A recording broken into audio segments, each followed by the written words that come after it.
Welcome back. I think we've all been spoiled over the last several elections in India on getting quick results. That's because our electronic voting machines define simplicity compared to this very long drawn-out process in the United States where everybody seems to be changing their minds or getting it wrong. Pollsters getting it wrong almost state by state. Bookies getting it wrong or perhaps changing their minds all too frequently. But if you were to look at what's been happening in the United States in terms of overall developments, here's what it is. Firstly, voting and leads. So projections which have been put up, which are very different from what was expected, where approximately 10% was the lead that pollsters had given the Democrats. That's changed completely. That's gone out the window. The second part is the entire business of vote counting. Remember, it's not just people who line up in the last several hours in the US and vote. There are mail-in ballots, there's early voting, and then the counting takes place at different times. So, for example, in the critical state of Pennsylvania, there are 2 million mail-in ballots, some reports suggest, which remain to be counted. So therefore, that's going to potentially change the equation in that particular state. And there are other states as well. Wisconsin, where again, it's not been counted mostly, the mail-in ballots. The process in Georgia is slow. Michigan is also complicated, to say the least. And then there is, and this is expected, political bluster. More from Trump, less from Biden. But Biden, perhaps in a sense, preempted Trump by going and saying that it's not for Donald Trump or for me to declare the results or to declare the elections. There's a process and it could take more time. And it, at this stage, will likely take more time, given the fact that it's going to take time to count all of the other votes.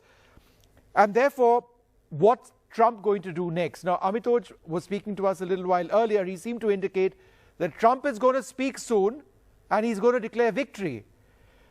We'll come to Amitoj in a moment, but the final point, which I guess everybody wants to know, is all right, so it's all confused, it all keeps changing, 219 Biden, 211 Trump, these are projections. When will we know the results, right? And actually nobody really knows right now. But Amitoj, to the point on Trump and political bluster, do you expect Trump to actually come out and say, look, we won, given the tweets that he's had in the last hour or so? Well, absolutely. He's already said a big win on Twitter. He said it. And you can't expect anything else from him because he's been saying for the last few days, remember, you've not seen Biden going to these key states, this blue belt that we call the blue wall. And you've seen Trump going there. And when he's gone there, he said something very critical about particularly Pennsylvania. Where he was very upset with the decision of the Supreme Court to go ahead and actually count the votes all the way to Friday. And I just want to read out one thing that we were talking about earlier, because this is so critical, Vishnu.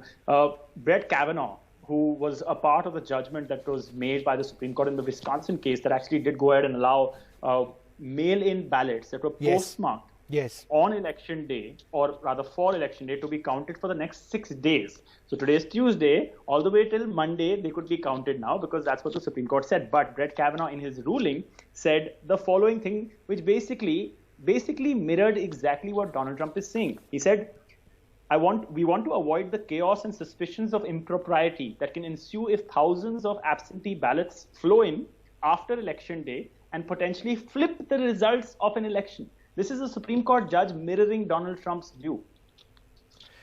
Right. No, so that's absolutely critical. And I think the larger issue, therefore, Dorab, is given what we've seen in the US Supreme Court in the last couple of days and the fact that Trump has loaded up the Supreme Court with conservative lawyers, not to prejudge what they may or may not be deciding, that could be the ace that Trump actually pulls.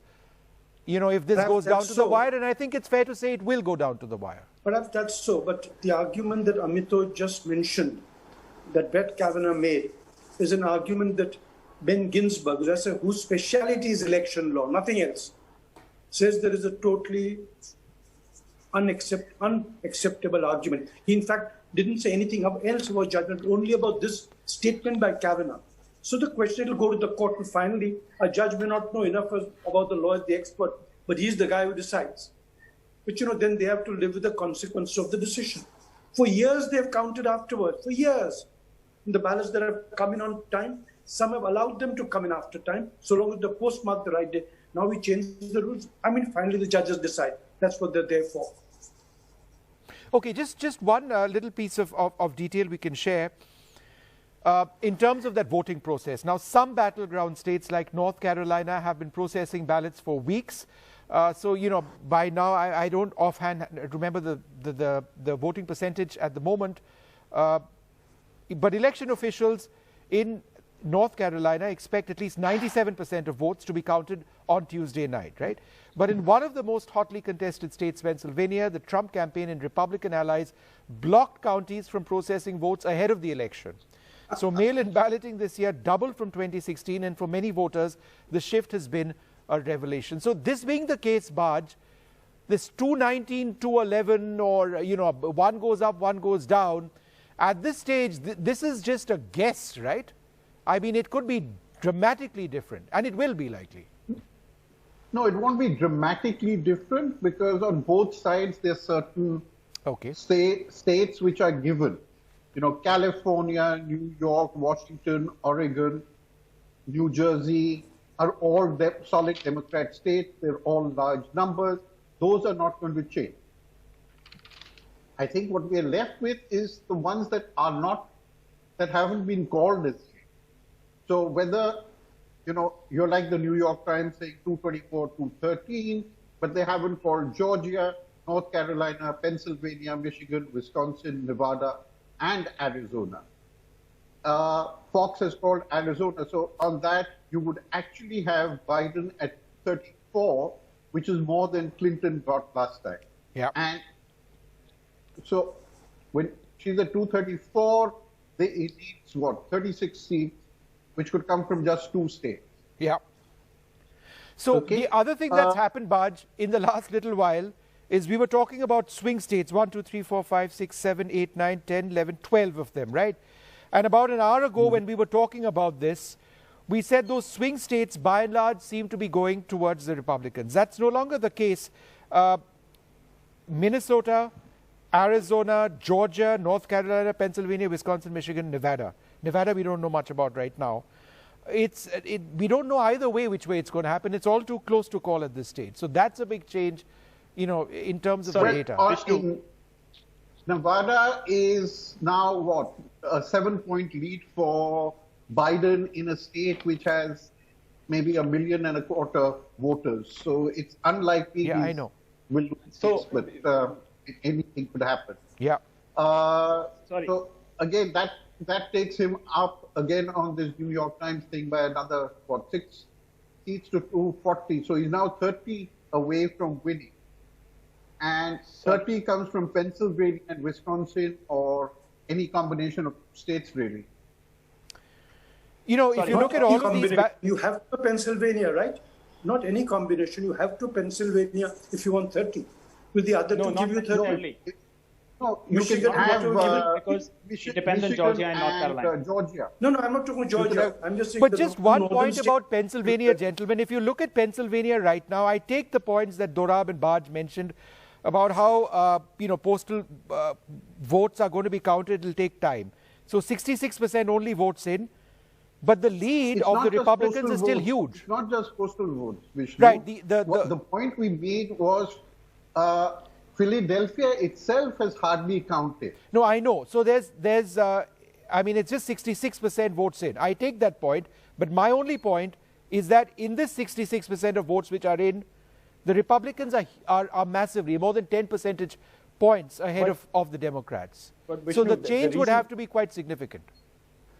The reason for that, let's just understand the reason for that, is because Pennsylvania has not even started counting the people who voted before today and who have sent in their mails. They have only counted people who have come in to vote today so far. And they are now beginning to count people who voted before and who have mailed in their ballots, whose, by the way, mail-in ballots are still to come.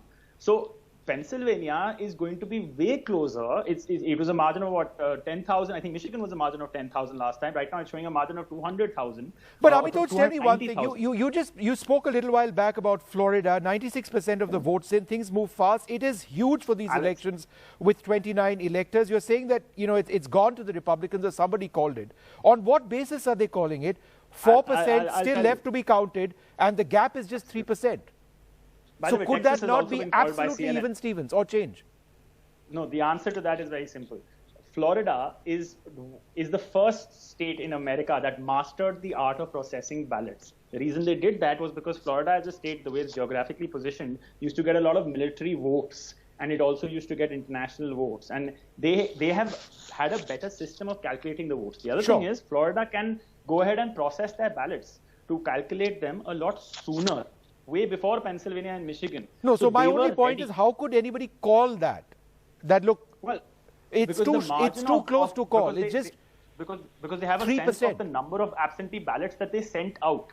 So the electorate out there, the election office of Florida knows that they sent out X amount of ballots to receive back as mail-in ballots. And the calculation that has already been made by Associated Press and CNN is that the margin of victory that Donald Trump has is more than the absentee ballots that are still left to be counted. Okay. That's why. All right. Ambassador Leela Ponnappa has been waiting. I just want to go across to her. Ambassador Ponnappa, this was seen to be an election. If we move away from the numbers in the states and the counting process, this was seen to be an election which was a referendum on how Trump handled COVID.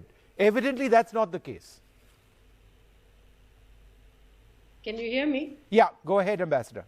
Yeah, well, I think it would be a mistake to say that this was supposed to be something, because ultimately when you get an election, and I think even going back to 2016 when I was in the NDTV studios and Trump took Michigan and one other major state, Pennsylvania, I think, it was the shocker. It happened to be the night that demonetization was announced. So that story overtook the US election. But I think what we are seeing over here is really the fact that some things matter to an electorate and some things don't. And obviously COVID does matter. I think the economy certainly matters. And I think the divisiveness that has crept into US society has also shown up in terms of the racial divide and the ethnic divide. But this is not to underestimate the kind of support that Trump has from a certain very solid, perhaps you could call it even a lower middle class constituency of white men who are not overly educated, and that this is showing up now in the results. So it's very important not to call an election like this yet. You know, we are very impatient because of our own systems by which counting takes place very fast once it starts. But even we defer our counting. So I think one really has to wait to see the picture unfold. All right.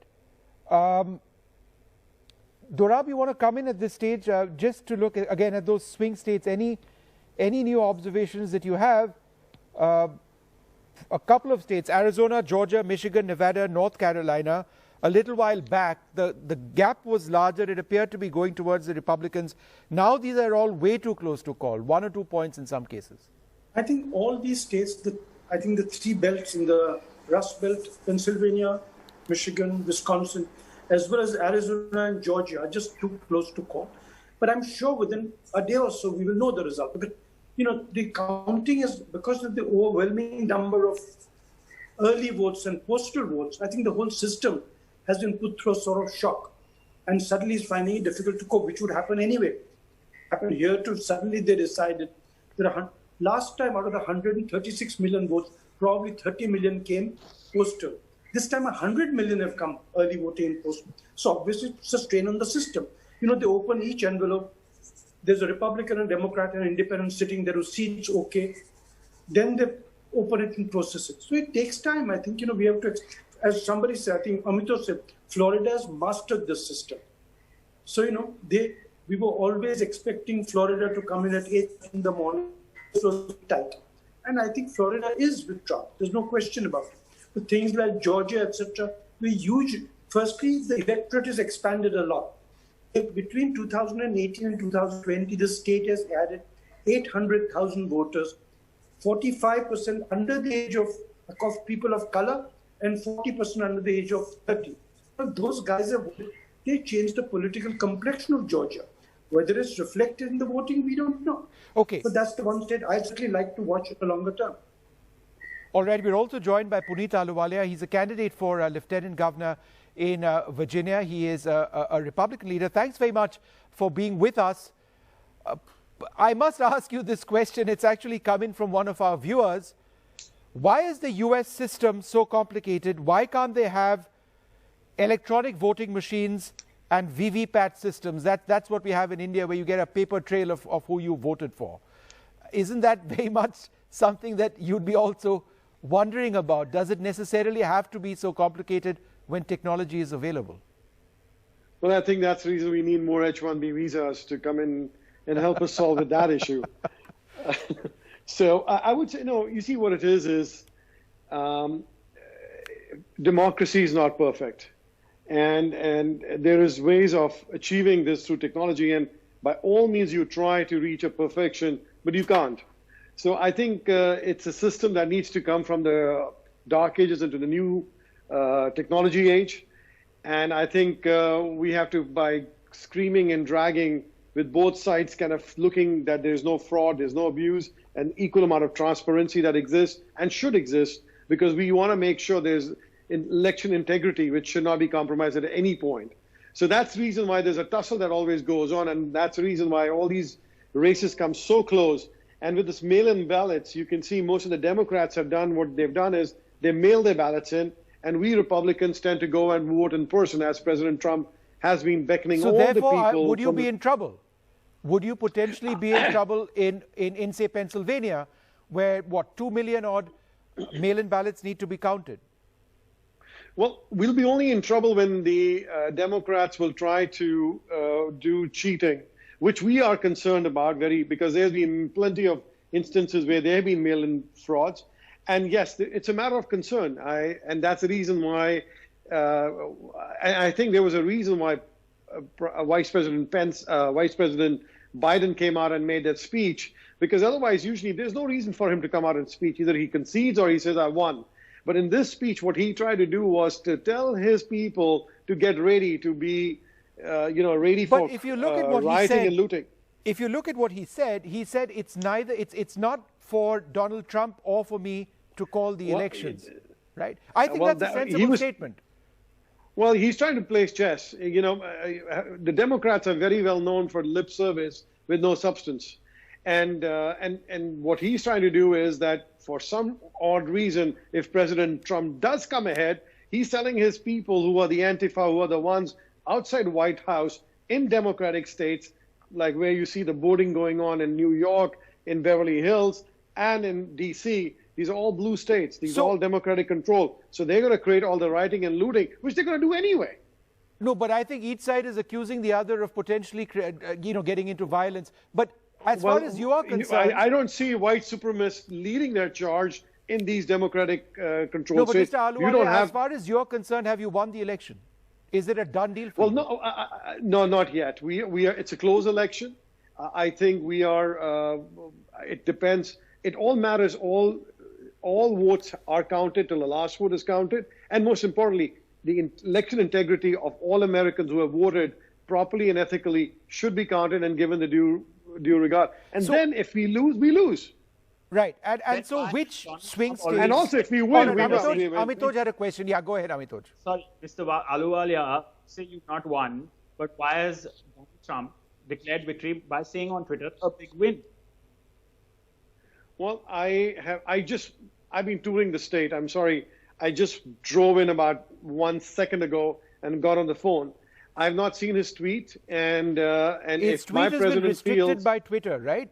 Amitoj, yes. His tweet has been restricted. Absolutely, but no, you can see it. You can actually go ahead and see it. They're just putting a warning sign. Twitter has been doing this for a while with Donald Trump, and so has Facebook being forced to jump into the bandwagon. So I'm sorry, there is no question that he tweeted this. He has tweeted this. So my question to you is, why do you think he's tweeting this? Well, the reason is for the last 1 hour I've been in the car because I went from my 10th district to the 5th district to the 7th district. My friend Nick Freitas, who's running for Congress, which is still not being called out, even though he's almost 20 points ahead. I have not seen the tweet, so I can't speak very intelligently on that. But then just let me tell you about the tweet, and let me get a reaction. Because, you know, behind the tweet, it says, Twitter says some or all of the content shared in this tweet is disputed and might be misleading about how to participate in an election or another civic process. Be that as it may, the tweet is this: we are up big, but they are trying to steal the election. We will never let them do it. Votes cannot be cast after polls are closed. But there's already been a process in court through which mail-in ballots can be counted for up to 6 days after polls close. So why question the obvious? After that, the thing is, tweet saying, "I will be making a statement tonight, a big win, a big win." Yeah, that's his previous. That's his previous statement. But Mr. Ahluwalia, go ahead with what I asked you. Well, what I will be very specific is that when our folks are sitting in the war room, looking at every district, every county which has voted, and we have a very good understanding on that. We're not that backward in technology, but we have not perfected it to the level we should have. And hence the reason I believe President Trump feels very strong that we are almost there for a win. And that's been the biggest concern which we have had always, is the mail-in ballots. And I have kind of cited the example before. There was a successful congressional lady of Korean background who won her election in California.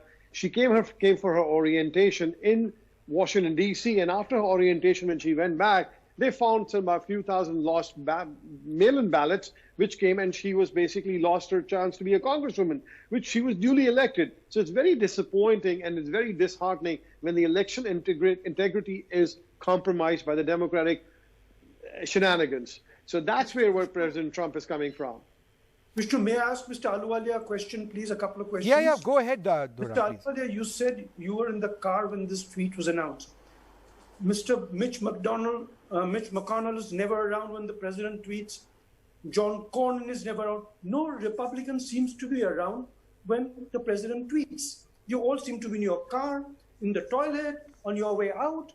And the second question, it used to be a lot of mail tweeting. The president appointed a commission headed by Chris Kobach, who's now running for senator from Kansas. He spent 6 months and taxpayer money trying to find out, and the commission was disbanded. Why was it disbanded if there's all Democrats are doing all these things? I'd like to understand that. Well, I am not aware of President Trump's private moving schedule, and I don't think Mitch McConnell has the time to do that. So I think it's a very stupid question on your part. He has the time to look at a tweet. He's a senator. Yeah, no, he should look at a tweet. Well, he has better things to do, unlike debating on a foolish question with you on the television. So I think that's a ridiculous question. And I don't think it's ridiculous at all. I think it's relevant. Why don't you just answer the question? Well, the reason is, why should I answer a question? But why should Mitch McConnell be looking at President Trump's tweet? They're both successful individuals who are leading the country, and they have bigger, important things to do than looking at each other's tweets. That's very childish. All right. How would you, Mr. Ahluwalia, account for what we are now seeing? Fox is showing Biden widening his lead, 238 to 213. Biden also about 1.8 million ahead in votes. So again, it's a changing process, right? Can you repeat the question? I'm sorry. So Fox is now showing Biden widening his lead, 238 to 213. Biden also about 1.8 million ahead in terms of votes. Are we seeing a change? Well, again, as you know very well, that it's very hard to call an election till you have all the votes counted, as I said earlier. Pennsylvania's verdict is still out. Wisconsin, Michigan verdict is still out. Until we don't have those important play states or battleground states verdict, we really can't call the election. And hence the reason, if there are some internal polls or internal numbers, which I have not had a chance to look at, and again, you know, I'm not watching it that closely, because when you know that it's still, there are a lot of mail-in ballots to come in, and I think most likely by Saturday we'll have a very clear picture.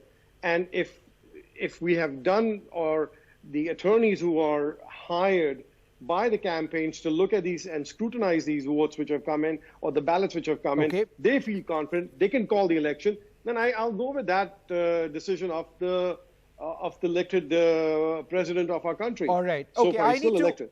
All right. Fair enough. I need to take a short break. We'll come back to this contest in the US, which is, it's quite a contest right now. Very close, one way or the other.